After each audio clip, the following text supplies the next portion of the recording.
Hello and welcome to my July budget with me. Things are going to be pretty busy around here for the month of July, but we'll get into that a little bit later. If you're new here, my husband and I are in our 30s and we have an 8-month-old daughter. We are on a journey to pay off debt and save for retirement, as well as save for my daughter's education. If you're interested in seeing more of our family's journey, I would love to have you here, so please hit subscribe so you can follow along. I've been tracking our family spending for a few years now, but I finally decided to make this channel in order to keep myself accountable to sticking to our budget and paying off our debts. If you are also on a debt-free journey, then please leave me a comment below because I would love to hear from you. So let's just get right into our July budget. So first of all, there shouldn't really be any major changes with our budget. I'm not expecting anything out of the ordinary. So first of all, my paycheck, I'm expecting it to be $3,300.34, and I will be getting paid twice this month. So that should be $6,600 coming in from my paycheck. And then my husband's paycheck, I'm expecting that to be $2,179.66 times 2 for $4,359.32. So we are expecting to bring in almost $11,000 this month, and this should be pretty typical moving forward. But I am expecting a small raise for the second half of July. I know how much that's going to be, but I don't know exactly how much it's going to affect my take-home pay. So I'm just going to budget with what is my current expected income. I'm going to leave the interest section blank for now. I usually fill that out at the very end so that our final budget is a nice round number. So moving on to our debts, we have our mortgage payment, which is always $2,705.45. We're not expecting this to change anytime soon. I think the escrow analysis is usually done in October and it may change around then. But for the rest of the summer, it should be this amount. Our car payment, we pay that every other week, and that's a payment of $311.07. So we'll be paying that twice this month for a total of $622.14. My husband's student loans are $382. And then my retirement account loan comes out of my paycheck, and that's $236.22. We'll pay that twice since I get paid twice. So in total, our debt payments are almost $4,200 this month. Moving on to our fixed expenses, our utility bill is $184, and we're on the budget billing plan, so it's pretty consistent for at least 3 months of the year, and then they reevaluate about every 3 months and decide whether they're going to keep it the same, increase it, or decrease it. For now, it's $184. They may increase it later on in the summer though, so we'll see. Our car insurance is $163.76, and I think it's going down next month when it renews. It's when it renews for the 6 months. So this will be our last payment at $163.76, and then we'll get a discount on our car insurance moving forwards. For internet, we pay $29.99 every month. For my after-tax brokerage account with Acorns, that is a $1 subscription. I have a link in the description below if you would like to sign up for Acorns and get $5. I will also get $5, and that will help us both out. For daycare, she's still going part-time, 3 days a week, so I think that it's going to be $980 this month. Next month, she is supposed to start full-time, and so it'll go up a little bit when that happens. But for now, we're going to budget $980 for daycare. So our fixed expenses are not very much. We don't have really any subscriptions. Just my Acorns account is our only subscription. So we pay $1358.75 in fixed expenses, which is really not bad. But considering that we have so much in our debt payments, it's good that we can keep our other fixed expenses pretty low. So moving on to our savings, I contribute to an FSA, a health savings account from my paycheck, and that is $20 per pay. So we'll be doing that twice for $40 contributed this month. My husband has a Roth IRA, and we are actually not going to be contributing to that anymore this year. The reason for that is that we have to save up for our new roof, and so we're directing all of our savings to that for now. Well, mostly.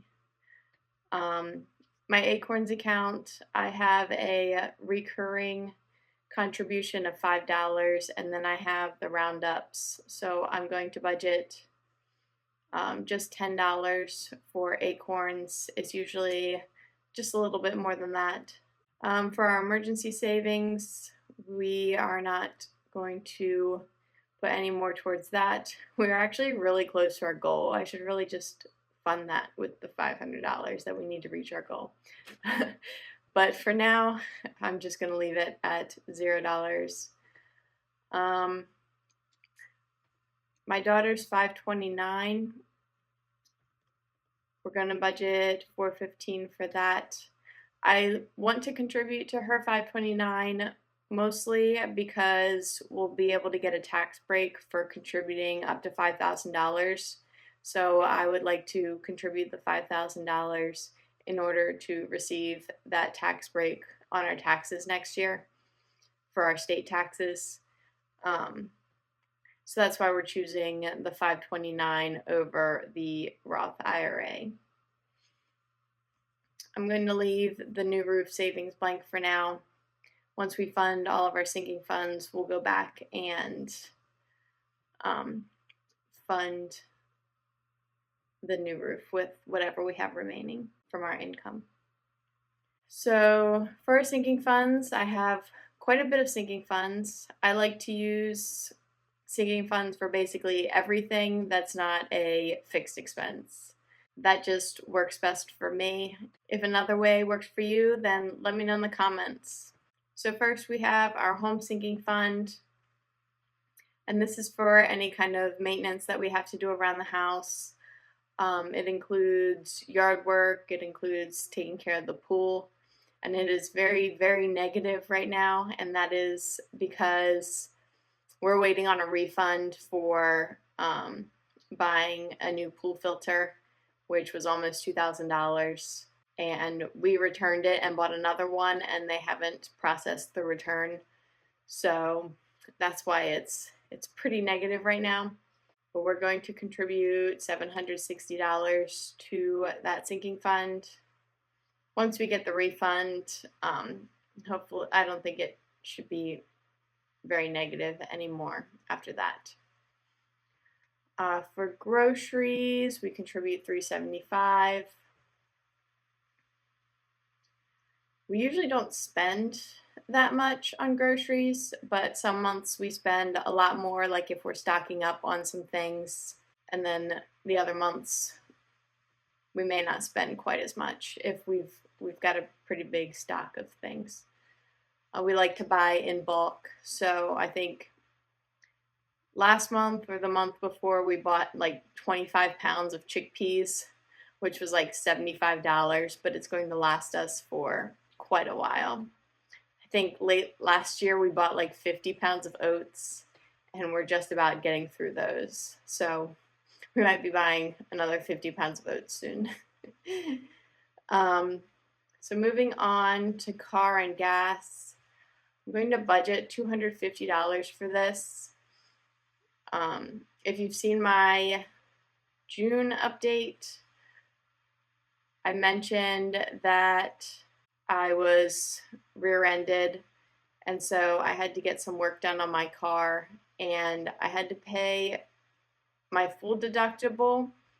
However, hopefully I should be getting reimbursed because it was a hit and run, so that counts as an uninsured driver, which means my deductible isn't the full amount. And also in my state, they have a uninsured driver program where the state pays the entire deductible if you were hit by an uninsured or hit and run driver.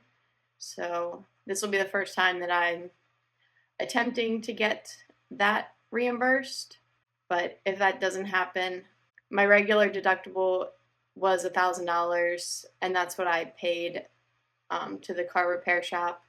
But the uninsured driver deductible is only $250, so I should be getting a $750 refund from my insurance company, or a full refund if it works through the state. So moving on to gifts and donations, we'll budget $80. We had my niece's birthday party, which we spent some from last month, which I'll go over in my June recap when that comes out. When June is over, I'll be filming that. So $80 for gifts and donations. For restaurants, budget $35. We are doing a low spend year, so we are trying not to spend in the restaurants category, but I'm still budgeting for just in case, even though we have $164 in there almost. And I think we've gone out for food maybe twice so far this year. Moving on to pets, I have 2 rabbits, and they're pretty much taken care of for the next few months. They have a few bales of hay. I just bought them food a little while ago, so we shouldn't need to make any purchases for them. Their vet visit is in January, so we're just topping up our sinking fund mostly for the vet visit because they have very minimal expenses. So $20 to the pet sinking fund. And then for baby, we really don't have hardly any expenses for her. We're cloth diapering and we're breastfeeding, so I don't have to buy diapers, I don't have to buy formula. Basically, I'm just buying clothes for her, and we buy those at the thrift store. We get a little bit of hand-me-downs from her cousins in terms of toys, usually. Her cousin just turned 3, so she's a little bit older, so we get mostly toys and not really clothes. So we'll put $50 into the baby sinking fund, but I don't see us spending anywhere near that at all. For clothing and personal, just throw $5 in there. Again, with our low spend year, we're trying not to spend from the clothing and personal sinking fund. Sometimes I'll buy something at the thrift store when we go, but not very often. For our health sinking fund, we'll just contribute $5 as well. So this is for anything that the FSA is not going to cover or hasn't reimbursed yet, which is kind of why we're negative right now, because the FSA has not been very friendly with reimbursing things, and I just need to get better at getting better documentation for that and submitting that on time. So for now, that fund is negative, but hopefully eventually it'll come out of the FSA instead of the health sinking fund, and we'll credit it back towards health. Moving on, travel and entertainment, just contribute $15. We have a pretty big fund right now, and we don't really have any travel. Well, we have some travel coming up, but it's not very expensive travel. So I think we're going camping, which all of that was already paid for. And then we might be visiting some friends and family towards the end of the summer. And so, but we'll be staying with those friends and family, so we won't have to pay for anything other than driving there. They're close enough to drive. We don't have to fly. And then for our phone, we have Mint Mobile, and so we pay for a full year at a time. So we've been contributing $45 to our sinking fund all year long. That's supposed to renew in August. Not sure if we're going to stick with Mint. We probably will. I don't know. Their unlimited plan is a little bit expensive, and my husband insists on the unlimited plan, even though he doesn't use unlimited data. He could stick to the 20 gig plan or whatever, but he feels more comfortable with the unlimited one, even though he doesn't use that much data.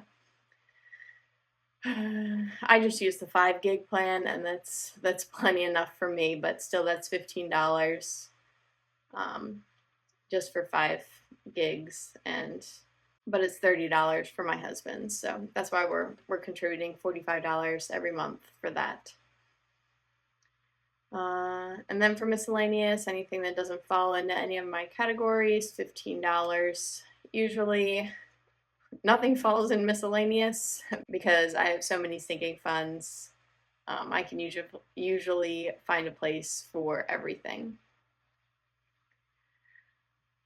So that leaves us with $3,299.22. So let's jump back over here to interest, and we'll say we earn 78 cents in interest, which most likely we're going to be earning a lot more. All of our savings are in a money market, which is earning us 5.25% interest right now. So we usually get over $100 in interest, but I like to budget more conservatively, so let's assume we only get 78 cents in interest. And so jumping over to our savings, we'll contribute the rest of the $3,300 to our new roof. So if you're new here, we had our roof replaced in April, and we did a 12-month, same as cash financing. So we need to save up the entire $4,055 before next April so that we can pay it all off before the interest starts accruing. So that's why we're contributing as much as possible to the new roof savings in order to avoid paying any interest on that loan. I think the interest rate is something like 19.99%, so 20% interest, which is going to be a pretty insane amount if we don't pay it all off before it comes due. So that was my July budget. Let me know in the comments if you have any trips coming up this summer. Again, if you're interested in seeing more of my family's journey, I would love to have you subscribe and follow along. Thank you for being here.